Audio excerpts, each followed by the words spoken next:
এই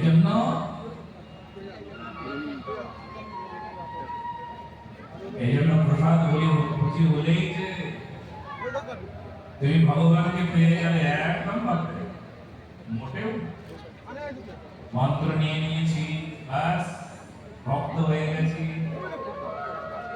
আর আমাদের শ্রী শ্রী রাধারমণে বৃন্দাবনে বেশ কিছু আছেন যারা বলেন যে মঞ্জুরি স্বরূপের ভজন পেয়ে গেছে অষ্টকালী লীলা স্মরণ করে।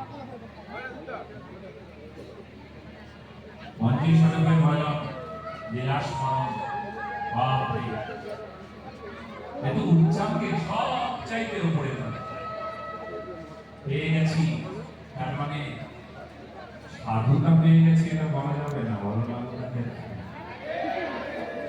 তখন বলা যাবে যখন তুমি অন্তর